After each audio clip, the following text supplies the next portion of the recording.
So here we are back in Cinema 4D, and we are going to continue shading this donut for part 2 of this tutorial. So this donut is the one I made for the client. So it's the icing. I just spent a little bit longer sculpting this, but I know a lot of people don't have ZBrush and may want to follow along with this tutorial. They may want to maybe follow along with the lighting, the shading, and the post-production stages. So linked below is the model that I sculpted in part 1. So the first thing we're going to do is we are going to get our studio in place. So I'm just going to use a simple background. It's just going to be a plain backdrop, and we're going to be focusing mainly on the donut. So we will grab a plane very quickly, and I'm just going to drop a bend deformer onto that. Let's just see what this bend deformer is doing. So I'm just going to rotate that bend deformer 90 degrees.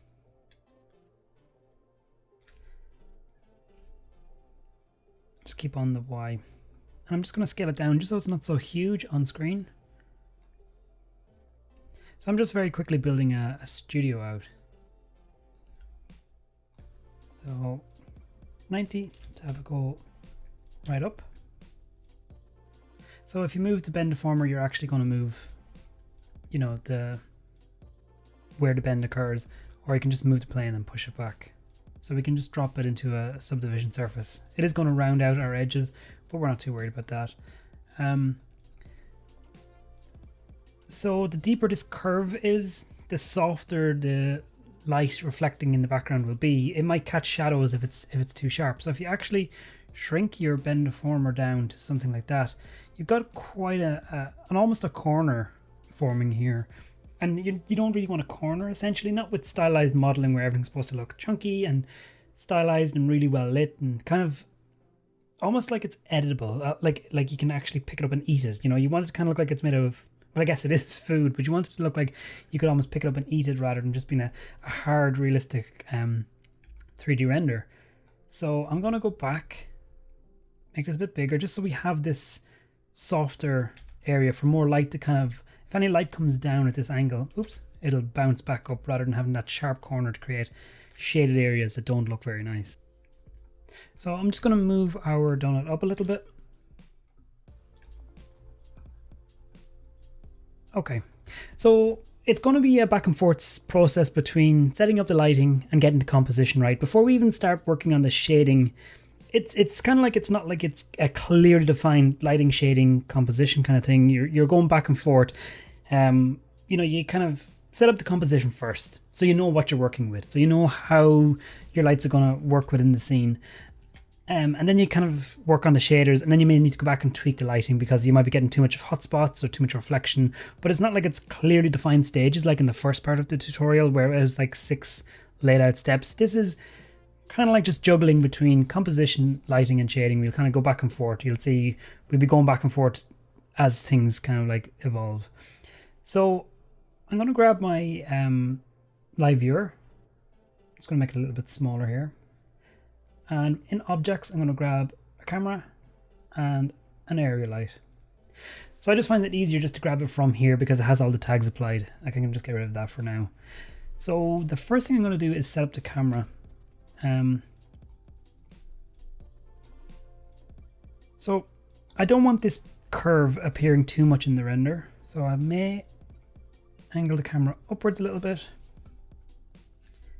Grab our donut and start aligning this. So that's too boring, just facing straight on. I really like how it dips inwards, and it'd be kind of nice to see through to the background if we see this, but then we're losing all these kind of dripping details. So I think that will give it a more full look if we don't actually see the hole on the other side. So I'm just trying to get into a position I like.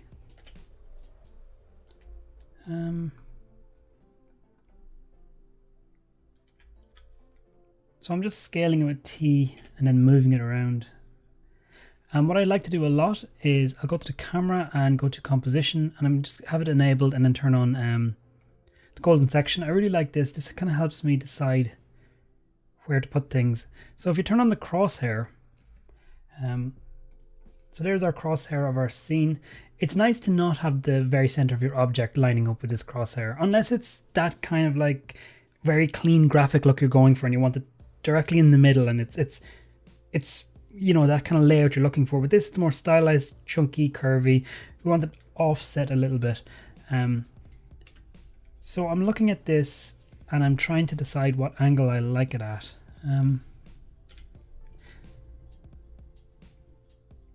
So yeah, I like it kind of more, a little bit more on this side, so we have more light pouring in here. So I'm imagining the viewer seeing this image for the first time, and there's going to be quite a lot of highlight on this icing. You know, it's going to have a reflective surface, so it's going to catch a lot of highlights in the scene. So I imagine the light coming in at this angle here. It's going to create a lot of shadows on this side. So our main light, this is be our kind of like our main light, I guess. It's going to light up the donut here. And we're going to have a lot of shadows cast in this direction going this way. So we'll need our fill light. So I'll grab a different color. We'll have our fill light here. Just balancing out those shadows, cleaning it up without being too powerful. And then the third light we'll have, I'll just grab a different color. We'll kind of maybe have a rim light coming along here. And that will just drag or bring the viewer's eye over to the icing detail, and it will just lift the donut away from the background a bit. So yeah, I'm pretty happy with how this looks. I'm just going to start cleaning this up a little bit. So this is my background. Yeah, okay, background as well. I'm going to create a null and name it studio. Oops. And I'm just going to drop all my studio objects in here so it's easier to kind of like close it away when I don't need it in the object manager. Our lights and our camera. So our camera is going to need a protection tag just to stop us from moving it around. And this is going to be our main light. So I put the lights in one at a time, and I just see how I'm feeling about them. And I kind of don't go, you know, just drop them in. I kind of like them to be as bespoke as I can. I don't copy and paste too often between scene files, because I just find it may work once for one project, but it's nice to kind of like, you know, I guess kind of like give each scene its own kind of bespoke lighting if you can, if you have the time for it. So I'm coming out of the camera. Okay, the camera needs a little bit of work as well. So the focal point is too far away. We'll just bring it in a bit. So our main light will face down onto the icing. I'm just going to turn off the camera just because it's kind of annoying. It's kind of taking up a lot of space. So the first thing with stylized modeling, larger area lights create softer shadows. So the bigger your area light is, you're going to get this kind of very soft, more forgiving light. It's going to create nice soft gradients of shadow going across your objects rather than small little area lights creating hard shapes. So I'm going to make this light quite large. Bring it away from the background. Now I actually want this light to be, you know, actually almost coming down onto it. So rather than just kind of like illuminating this side, I actually want it to hit here, I guess. So I'm going to grab my main light. Now this doesn't always work every time, but it's kind of good to have a little bit of a process or a little bit of a plan. So I guess I want the light coming in at that angle. So I'm just going to bring it back. Now you can use a HDR setup, and that will just give you a clean kind of like a nice place to start if you just want this kind of like very soft lighting all around. So I'm going to grab, oh yes, we must just adjust our settings as well. So let's actually quickly adjust the settings. So I'm going to use path tracing. Oh, I've set up the lighting actually. Okay, so I'm going to set the path tracing to 1024 for max samples and 12 and 12 for diffuse depth and specular depth. And then I'm going to bring down the GI clamp to 1, just generally works for me. And then I'm going to turn on, if it's not turned on, I'm going to turn on adaptive sampling down here. I'm going to bring my noise threshold down to 0.02, and the minimum amount of samples I'm telling Octane to use is 256 samples, so I'm telling it can't use anything less than that. Generally gives a nice clean result. So yeah, that's our render settings there, if you just want to have a quick look through them and set them up the same way. It might start out a bit higher. This might be at 16, I think, and this GI clamp will be like super high, but 1 seems to be a good number to work with. So we'll get that out of the way now. I'm just going to hit render. And our main light is super bright. Yeah. So I'm going to bring it down to 1. Jump into our camera. I'm going to dock this, just grabbing these dots here, dock that right there. Let's just create an Octane material, just a diffuse. I'm just going to give it a bit of color, kind of a dark color. This is just going to go on our background. Now if I turn up the power of my light, say to 5, we get the idea of where the light is hitting most.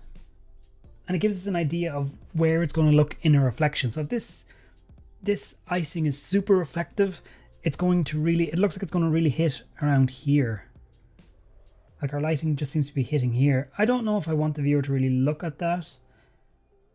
It looks a bit blown out here. It's not doing a terrible job, but you can see it's creating a lot of shadow along here. That's where we'll need our fill light to work on next to kind of light up this area. We'll leave it for now, and we may need to adjust it. It'll become more clear when we drop on the icing shader, and we'll see the reflection if there's too many hotspots appearing in the reflections. So I'm just going to pause that render. I'm going to keep undocking this and removing it just to get it out of the way because we don't have a ton of space here. So I'm going to make a duplicate by control dragging down, turn that light off. I'm going to call this our fill light. Coming out of the camera, I'm going to remove that doodle object. So our fill light, if I go to the coordinates and right click all of these XYZ and the rotation, it'll just bring it back to 0. So I'm looking for the direction of the blue arrows facing in case you're wondering why I'm turning it. So the light is facing the direction of the Z axis. And again, I don't know if I just want the shadow to just light up here. I mean, like what would happen if we have a look and see what it's doing? I mean, how does that look? Yeah, it's not the nicest. It's just hitting it here. It's just kind of like, There's just this big bright light on its side.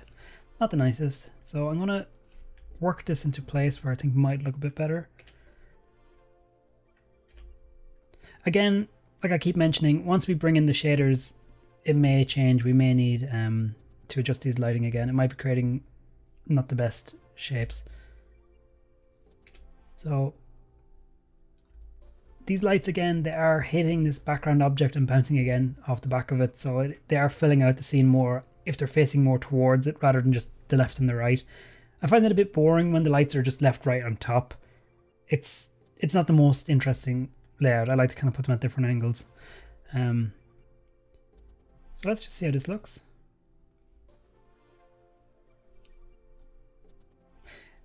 It's better. It's very strong though. Like 5 is very strong. 2.5? Softer. Okay. I'm going to drop on some color onto this. Let's just try blue. I'm not a crazy fan of blue and yellow in renders. I just personally don't like using too much blue in my renders. I just find that it makes the renders look a little bit colder. I know it looks more like natural light, the yellow being like kind of more natural daylight and the blue being more, or blue being that daylight and the yellow being more interior light. But I just find blue makes renders a little bit on the cold side. If we turn on this render here, ooh, that is bright. 3.5. So I'm going to try a different color. What happens if we go with a deep brown? It gives it that bit more earthy tone, softens it all up straight away. Doesn't look as sharp or as cold, I find. It just, like if we go between this kind of like earthy brown and a blue, I just find that blue kind of chilly, kind of like icy. It's a bit cold. I'm not a fan of it. I actually prefer to use soft kind of greyish browns for the fill light. Now this might not work. We may need to come back and adjust that. The main light, we'll just add a nice warm yellow. Just get that very creamy kind of food look. So now that we have our main light kind of hitting at the front and we've got our fill light just filling in the colors a bit. Now again, we'll adjust them as we move along. We now need to create the final light in the main kind of stage setup, we may need more lights again, like I mentioned. But we're going to create our rim light. And the rim light just adds a nice kind of like a halo effect or a little glow to the object. It lifts it away from the background. So if your background's a little bit complex or has a pattern or it's just a blurred out image, it's always nice to have a rim light just to lift the main subject away and kind of get the viewer to focus on it. Now we have this nice curving shape here. Curvy shapes always look nice with a rim light on them. Or we can kind of grab these details under here. There's quite a lot happening under here. We could maybe add some nice light glows underneath each of these drips. It's down to you which you kind of want to work with. Some quick examples. In this image here, I decided to light the back of the egg white because these are actually subsurface scattering shaders, and I wanted the light to kind of come through it. So you can see there's actually a light almost directly behind these objects, whereas with this render here, for example, clearly the rim light is really far below the main model because I really wanted the viewer to notice or take note of the dripping kind of melted cheese. So I just thought the rim light at the bottom might actually look quite interesting. And then another example of slightly more complex lighting, this one here. I don't know if it's fully on screen there. There's actually different layers of light stacked in these leaves and then in the back here as well. This is a far more complex scene, but you can see that the rim light kind of like lifts these tree trunks away from the background, and kind of helps. It almost like detaches each piece, and you can kind of see how they're broken down. So yeah, I think we'll go with from the back, and we'll just see how that looks. We'll try from the bottom as well and see what we get. So I'm just going to remove this render for a second, jump out of the camera, and I'm going to grab a copy, and this is our fill light. And again, same process, just right clicking all these options just to get it back to 0. And I'm going to rotate it. Wrong way, sorry. Just going to rotate it. So it's gone into our background. That's not going to create a nice look. We'll just fix that a bit. So maybe at that angle.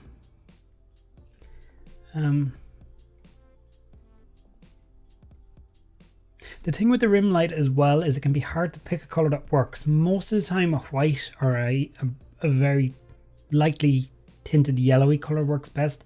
Just something crisp and clear to kind of lift it away. We'll hit render and see how it looks. Whoops, we need to be in.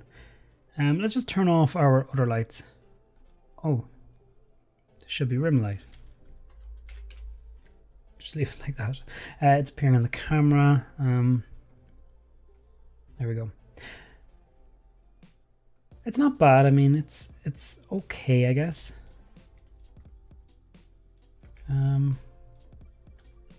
It looks a little bit. I mean, lighting is a big kind of part in creating mood, and it looks a bit like a horror. You know, a bit of like a thriller. The light from the bottom shining up. It doesn't look inviting. It doesn't look like it's tasty or anything.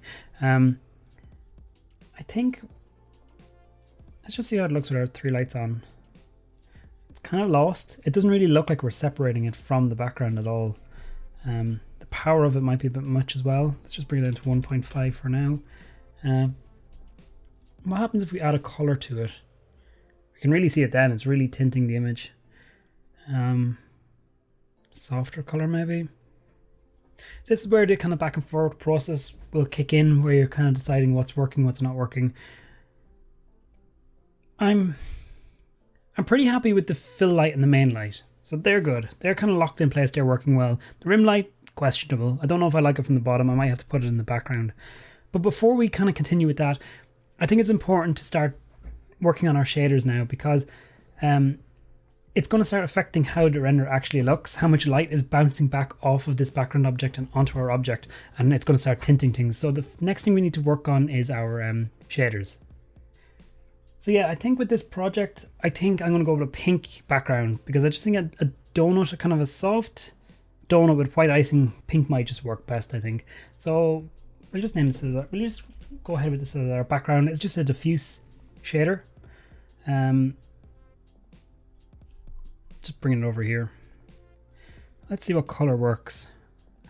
I generally prefer the pinks on this side rather than these reds over here. Let's try that. It's quite intense. It's a bit too strong. I don't like these darker shades too much. I tried to pull out the black tint or the black shades and maybe add a bit more white tint to things. It's a bit softer.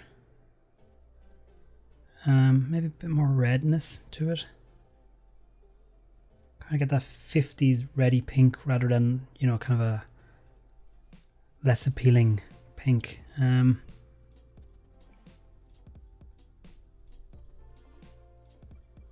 mean, this again can all be adjusted in post in Photoshop.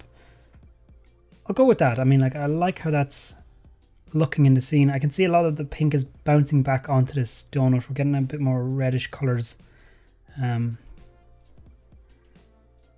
Yeah, I mean, like, our rim light is actually illuminating the bottom of the donut, and if I turn it off, the actual L shape to our studio is kicking the pink color back up onto the bottom of the donut. It's giving us nice shadow, nice contact shadows, which makes the icing look even more chunky. So again, that points to why I definitely think the rim light's not working on the bottom. The shadows actually look better than the light. So I'm going to come out of the camera for now. Just going to pause that render and move it off screen. So this rim light's not working at this angle. Let's see what happens if we put it right behind. So it's going to be on, it's going to be very much on shot and in the camera. The camera's going to see this, so you're definitely going to need to have visibility camera unchecked. Let's bring back our render. So the actual shape of the area light is create a shadow. If I just, yeah, it's creating a shadow back there. The actual kind of, if you imagine the light being a piece of geometry, it's creating a big shadow behind. So what we need to do next is just general visibility, just bring it down to 0. So if we crank up the power of this light to, let's say 10, just to see what it's really doing. We're getting those nice rim lights starting to happen here. I don't know if I like this light poking through here. But let me just dock this into the viewport. Next to the viewport. Let's see what happens when we start moving this light around. So maybe bigger. So we can see from this angle what it's actually doing. That light's kind of creeping up around the geometry and just highlighting the back sides of things. I don't like it too narrow. Oops, I'm trying to move it.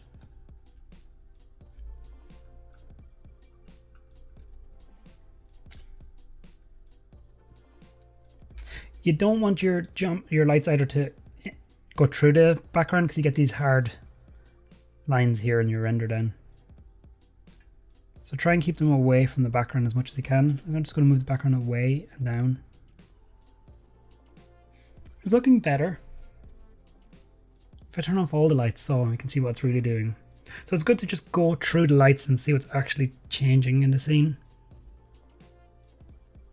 Maybe the color is not the best option. Maybe a cleaner. Too much. If we bring it down to maybe 3.5.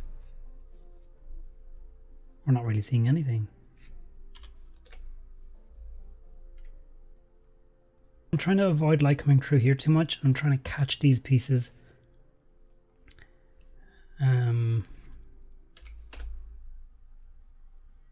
Okay, that's looking better. That's looking like it's really lifting off of the shape. You get this nice curve here, this crisp line, and then you get this kind of icing interrupting this crisp line, and then this piece of icing again interrupting it. It's kind of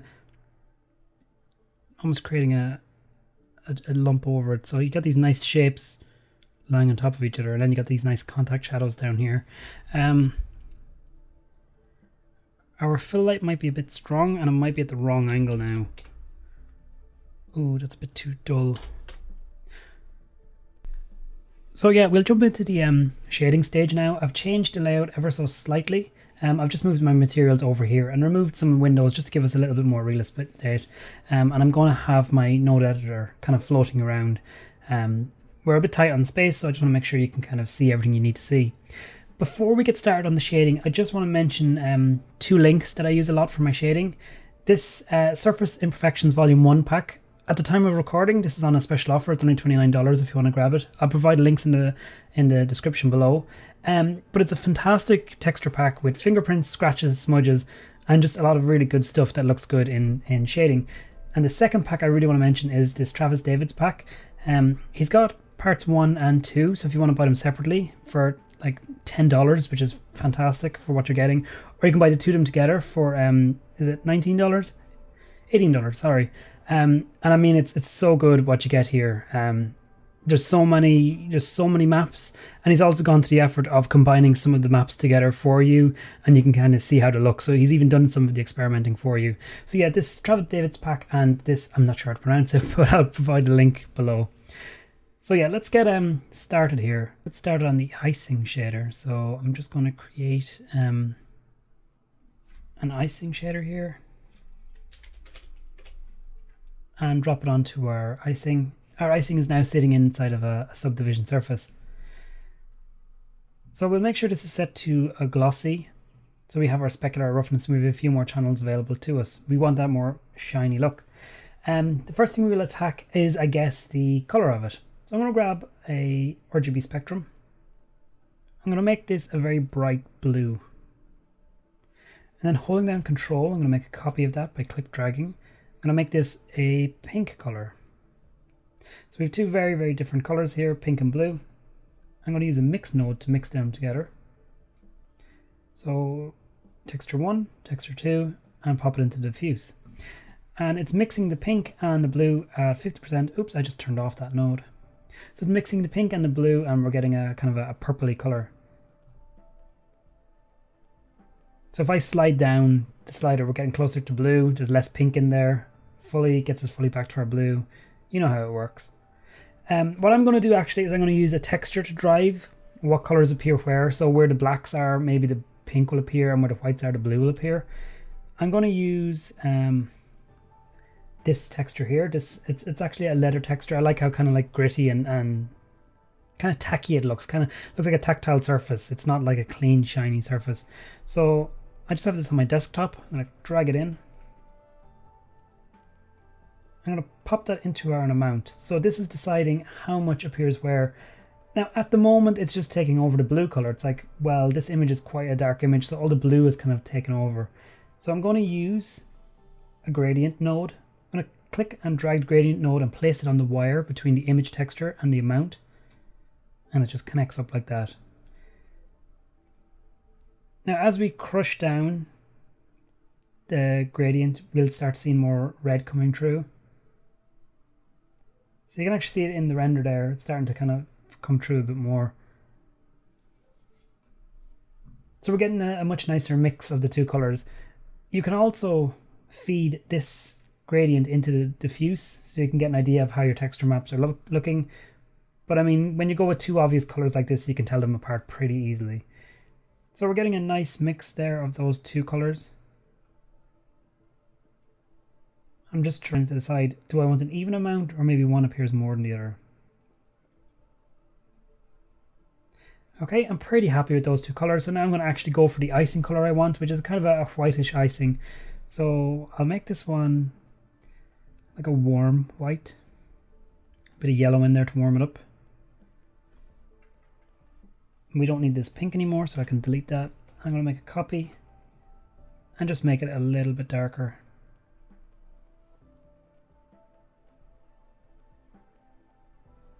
It's looking a little bit gritty and dirty. Maybe if we just swap them around. Okay, we have more white appearing. And this dark color just might be a touch too dark.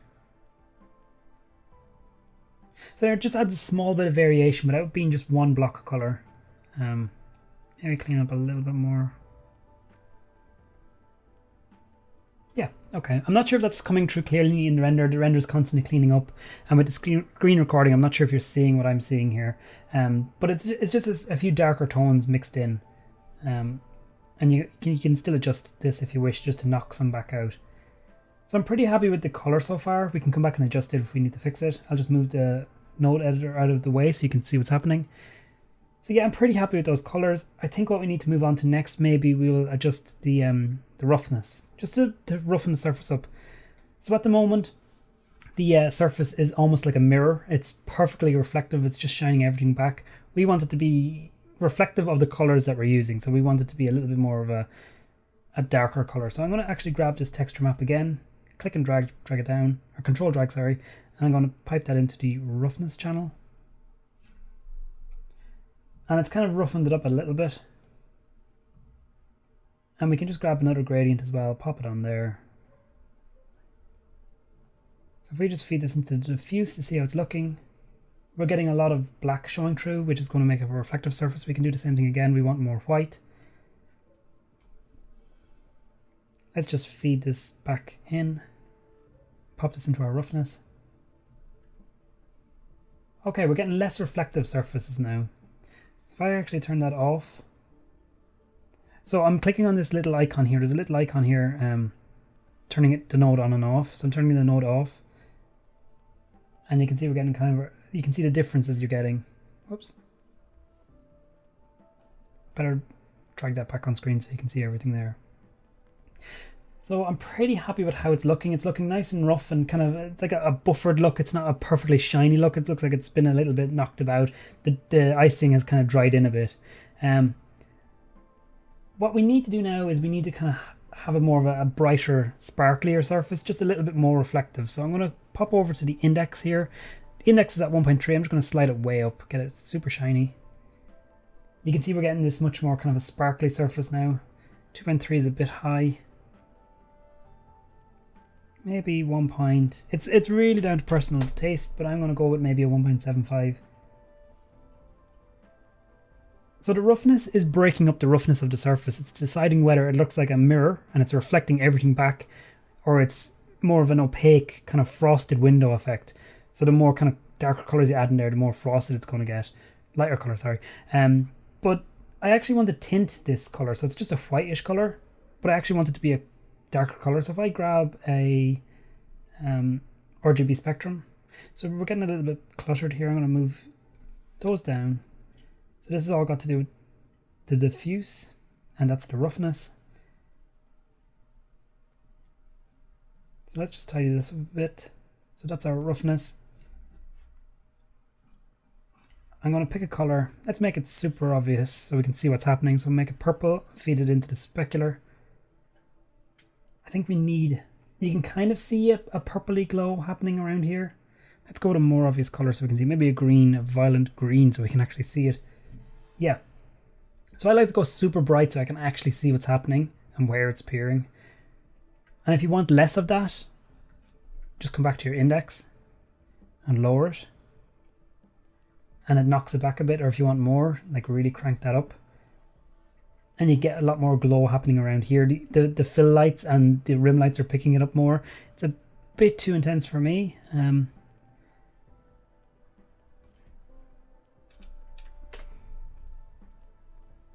So it's just using a brighter color is a good indication of where everything is appearing. And now we'll just make it a bit more of a suitable color. We can grab something, maybe a color picker. Maybe that creamy white there. Maybe a bit more warmer color into it.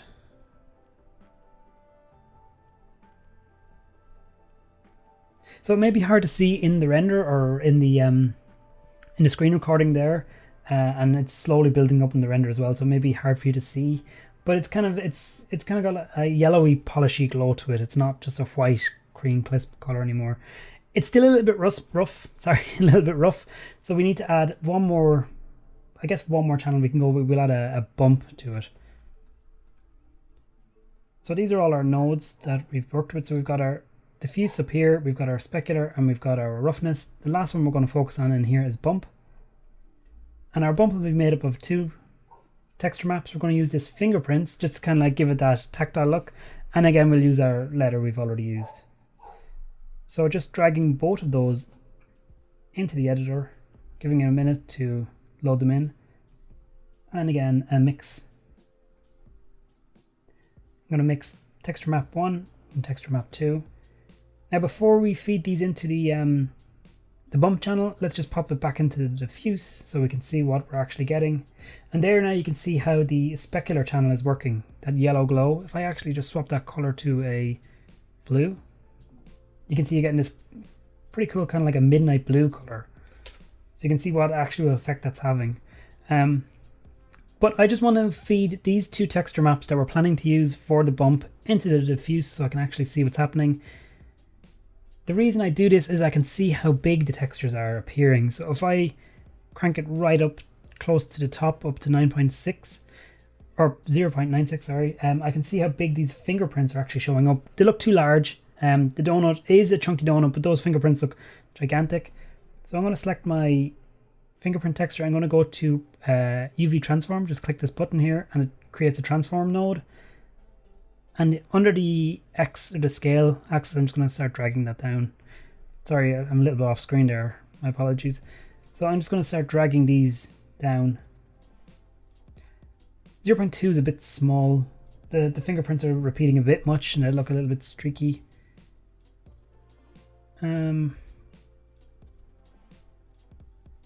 Yeah, maybe 0.55 is nice. And I'm going to do the same again for oops.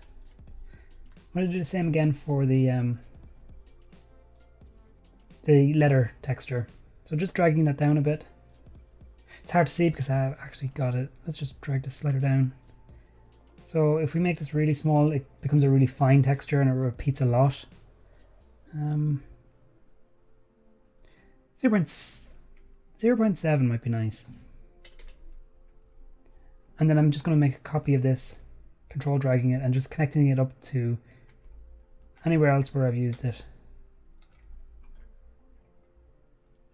Just so we maintain that kind of similar look throughout. So I'm going to disconnect that and pop it into our bump for now. And I'm going to connect our colors back up. And letting that render. So the bump is a bit strong. The bump is so strong we're actually losing the index and that kind of sparkly glow we were going with. So we can go into both of our maps and we can just reduce the power down to maybe 0.5 so it's not as strong, and 0.6. Actually, you know, I want more fingerprints to show through than the gritty texture, so I'm going to go with 0.4 and maybe 0.7.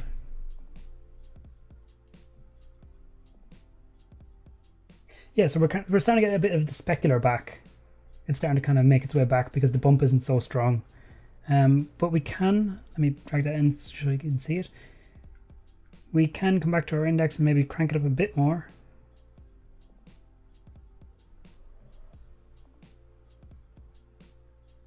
So it's looking a little bit more wet because it's a bit more shiny. The more index we add, and it kind of looks more dry and a little bit stale the more we take out of it. So I'm going to go with a 2.5.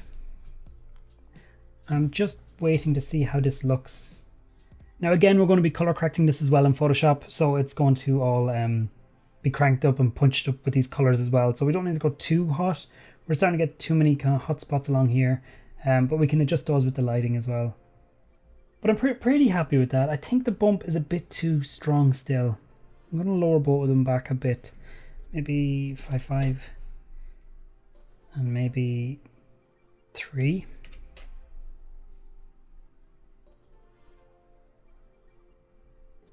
Just so we get a little bit of a smoother surface. It doesn't need to be so gritty and tactile. So yeah, that's pretty much a quick build up of our icing. So we're using a texture with a gradient to drive what colors appear where. You know, a darker and a lighter, kind of a cream color. We've got our specular color, which is the actual shine on everything, what color it's turning. We've got a roughness to decide how kind of rough the reflections are appearing. So if you wanted to be more of a mirror glaze, you would have a lot lower roughness. You'd have a lot more kind of like a lot sharper, cleaner reflections. And then we just have 2 texture maps just to add variation, just so it's not just one texture map doing the bump. So yeah, that's our icing done. And then we'll just very quickly make a copy of it by control dragging, I'm going to rename this donut. Whoops.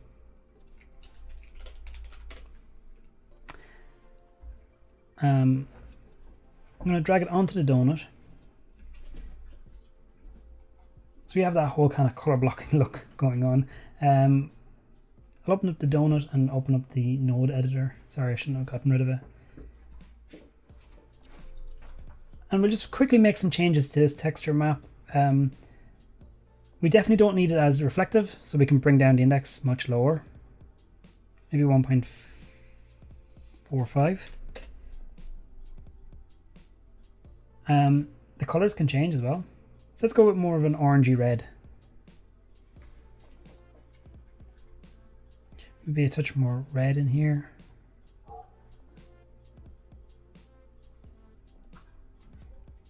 Okay. So you're getting some of those kind of lighter hits happening along here. We can increase the roughness. So I want this to be more tactile, more gritty surface than the... I want this to have like more of a lumpy surface to it, and I want the icing to be more reflective. So I think we'll just play with the bump a little bit. We'll increase the channel, we'll increase the bump for both of them. So 7 and maybe 6.5. So we get a bit more of a grittiness to it, and the light kind of like spreads across it a bit more like a chalky gradient. So that's it. That's kind of like a super quick way of rendering out this this donut. I mean, you can add some sprinkles on top of this, of course, if you want, just by dropping some capsules on there. You know, you can grab some of these capsule shapes and just adding a nice, super bright reflection to them, because they're supposed to be like, you know, those toppings and all that. But yeah, I'm pretty happy with how that turned out. I'm liking how the lighting is falling across the base, and I think we will move into the next stage, which is the rendering stage. We just need to set up our render passes. So super quickly, this won't take long. I'm going to remove the node editor. I've paused the render and I'm just going to move this over so we have a bit more screen space. The render settings, pretty simple. You can set the resolution to whatever you like. I'm going to go with HD, just 1920 by 1080. Where to save it to, current frame, just so we're rendering out a single frame. And then the Octane render settings, I'm just going to come over here to render pass and enable render pass and just name it. So you just name the multipass and then set it as a PSD or whatever you like. I'm going with PNG and PSD. I'm going to make sure I have my beauty passes. I need to grab a reflection. You can grab whichever ones you want, but I'm just going to use reflection just to kind of increase or speed up the post-production stage of this. I think reflection's all we really need. It's such a simple image. Before we move on, I'm just going to move over my object manager so we can see a bit more. Let's just remove these tags here. So our icing and our donut, I'd like to be able to add them as masks. So I'm going to right click and go to Octane object tag. And I'm going to come down to object layer. So when you create a new Octane object tag, it gives it a layer ID of 1. So this is going to be our first mask, layer ID 1. Just drag it to the end. Control drag this for the donut. I'm going to layer this layer ID 2. And then finally our background. This will be our layer ID 3. So these are our 3 passes that will be masked out in Photoshop. So we just come down to render masks and we need layer IDs 1, 2 and 3. So that'll render out separate passes for each of them, and we just hit render and we let it do its thing and we jump over to Photoshop. Okay, so here we are in Photoshop, the final stage. Again, I've mentioned that you may not be able to see in the screen recording this texture, so if we just zoom in and kind of have a look around, you can see there's some fingerprints, nice bit of bump, some kind of like gold sparkles kind of thing going on. We just have that kind of like more chunky kind of style rather than just plain up old, you know, super slippery, super reflective icing. So I've got my render here and I've got my passes here. So we have our different masked out passes, the background, the icing and the donut, just in case we need them, and then the reflection. So I'm going to select a copy and just drop it in. So straight away we've got our reflection layer, and again you can see it's kind of got this like this kind of a goldy tint to it. It's coming from our specular. We set it to a creamy color, so you're going to end up with this color. And then all this pink is the pink that's reflected off the background onto it as well. So generally I set this to add or lighten. Screen's quite nice. That's super bright, yeah.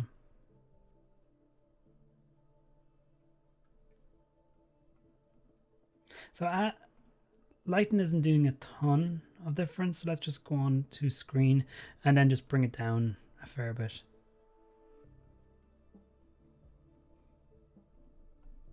So it's giving us more of a glow here. I'm just comparing it, turning it on and off to see how it's actually looking. We'll grab our adjustments. I guess I'll dock them here. So very quickly, we'll just add a bit of brightness. Not too much. We don't want to go too high and kind of lose everything. Maybe even going a little bit lower will show up the reflections, the contrast. You have to be very, very careful with these. You don't want to kind of blow out too much of the detail. You can go much darker if you wish. Of course, we could just mask off this brightness and just have it appear on the icing if you wish. But yeah, I like it just a little bit darker. I'm going to grab some levels, bring that up so you can see our slider is just ending here.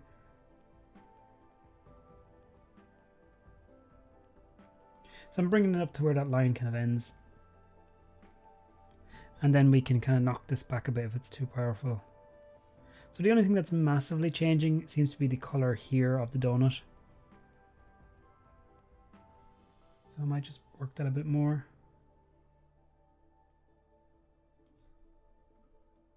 Okay, bit of curves. So again, this is all very just light touches, nothing too extreme. We're starting to get too much red kind of blotching into this color here. So let's just swap over to our red color and see what happens if we bring some of that out. We're knocking it back a bit, but we're getting a kind of a greeny look. And greeny kind of looks sickly. It kind of looks like, ugh. Doesn't even look very appetizing. The lower we bring it, it actually looks like it's kind of a swampy color. It's not very nice.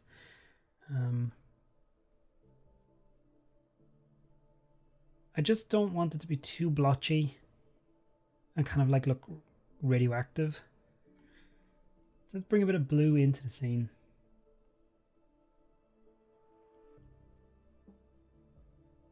So by dragging it down, we're kind of like almost blending the donut with the background.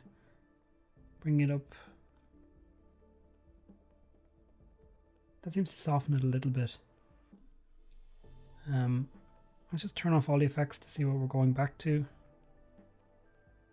Might knock this back just a bit. Exposure we're okay for. Vibrance, the image is kind of vibrant enough. Hue saturation, I won't use that just yet. Let's just go straight to color balance. With the mid-tones, let's go to shadow highlights first.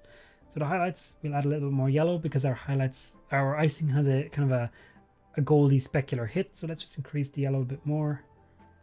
You can see we're like totally losing everything if we go too high. Actually, bringing it into blue is nicer because it tints it a little bit more bluey. And it almost looks like we're applying a LUT to it, a lookup table, like we're actually like tinting everything. Like here the colors are kind of against each other. Here to look like there's a nice blue tint running through the icing and through the donut and into the background. Seems to work. Let's see. I don't think this magenta is going to be a great idea.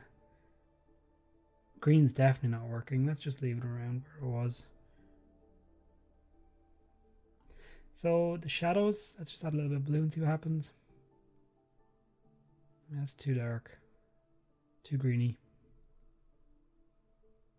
There's already enough pink reflection happening in the scene that I'm afraid to add any pinks or reds to it. Because you just start getting these like smudgy. This isn't looking the best.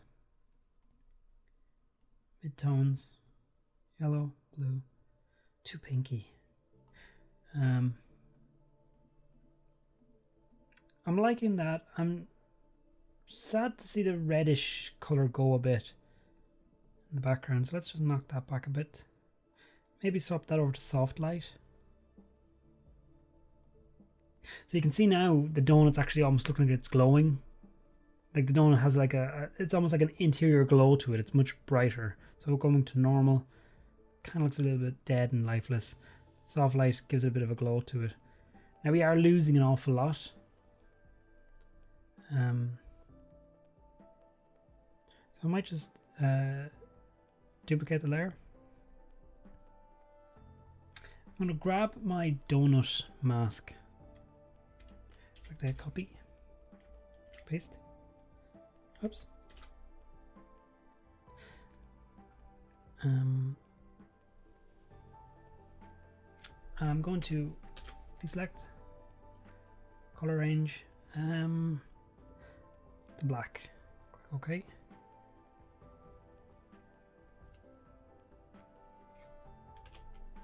So I'm just filling the this is just a plain white mask that's constantly applied. So I'm just kind of copying the mask into there really. So now you can see that the mask is just affecting the donut, which is exactly what we want. Let's just knock that down a bit. And then knock this one down a bit.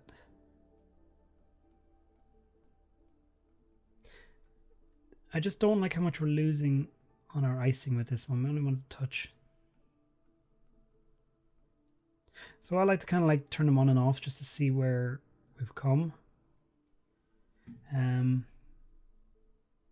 We'll try a hue saturation. Hue saturation can be a bit over the top. You know, you can kind of change the color of everything.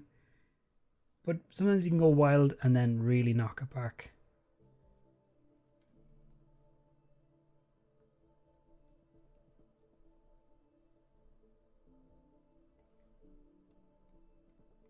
Not a massive change there.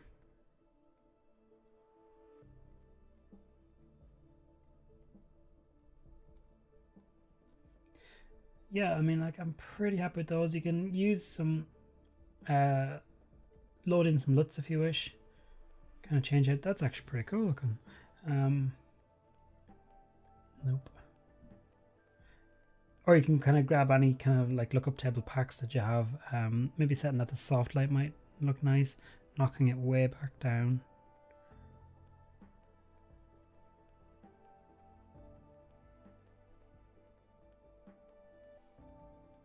So that's our render. I mean, like we were kind of like pushing it as much as we could in cinema. You know, we were kind of like getting the lights looking good and we were lining everything up. But now that we're in Photoshop and we're kind of like, you know, really lifting the image up, I just think this is a bit too strong down here. Yeah, it's the levels that's doing it. It's very intense. Let's just lower the power of the levels a bit. You can, of course, just grab a brush and brush out some of those effects. I'll go with a bigger brush. Wait a little bit. So this is applying a black mask. It's too much. Let's just knock it back to a grey. So we're just kind of softening it a bit.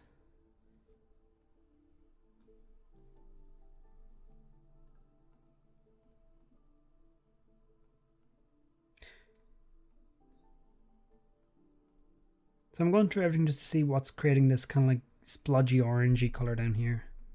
I'm going to mask that off a bit as well. Yeah. Double click this to unlock the layer.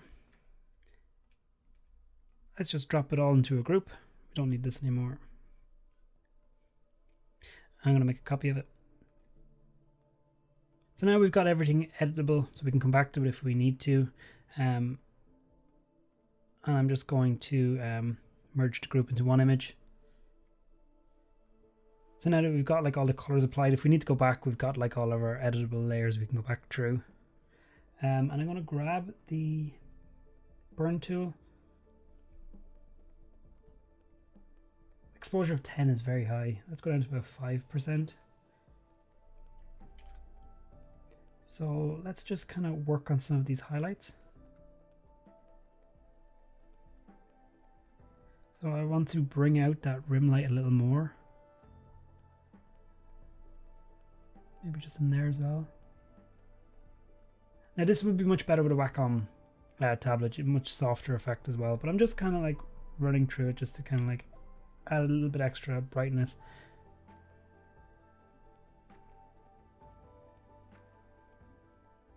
Oh, I'm actually darkening it.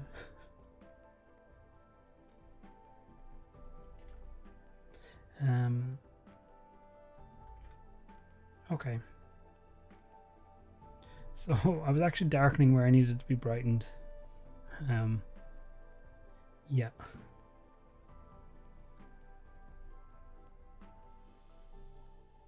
So let's just compare.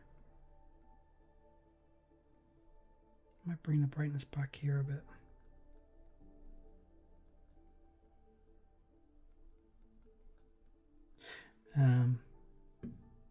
Burn tool. Let's just get those shadows a bit stronger under there. Just get those contact shadows looking a bit nicer.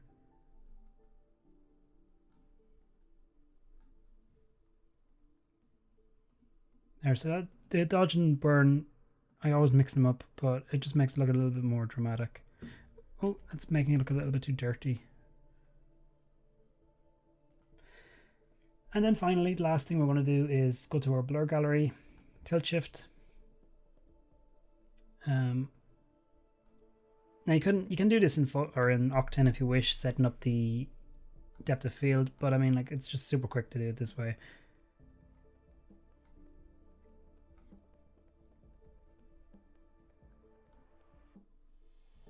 So I'm not too bothered about the viewer looking back here, so we can blur that out a bit. I want more of the focus placed around this area. Click OK. So yeah, just comparing it. Yeah, and I guess that's us done. I mean, like, it looks quite nice, it looks quite tactile. A bit more of a bump on a normal map on the donut might have been nicer, but it was just nice to kind of like get through the steps of, you know, how much you need to focus on the composition, and how many kind of like back and forth things need to change. This highlight here probably isn't strong enough. We could kind of like increase it a bit.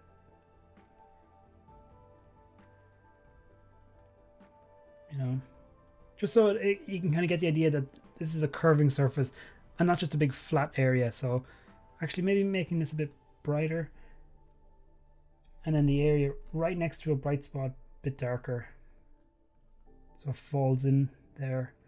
So you get the idea, it's not just a big kind of like splodge shape, there's actually, this is curving over something. But yeah, I mean, like, that's kind of like the process I do when I'm looking at an object and I want to create bespoke lighting, rather than just dropping in lighting left, right, and above, and, you know, hoping it'll look good. It's tweaking the lighting and the composition. I don't think I mentioned this when we were going through the tutorial, but it's nice to have a little bit more space above the render than below. So here it's kind of a little bit closer to the bottom. If this was a little bit too high up the top, it feels like it's just escaping from the viewer and kind of getting away from the render. It's nice to have this a little bit closer to the bottom. And then we've composed it so it's slightly, you know, more right of screen, just so, you know, you have this light kind of flooding the image here, and then we have this highlight back here. But yeah, that's my process for lighting, shading, and post-production on an image. So yeah, thanks very much for checking this out, and I will see you in the next tutorial.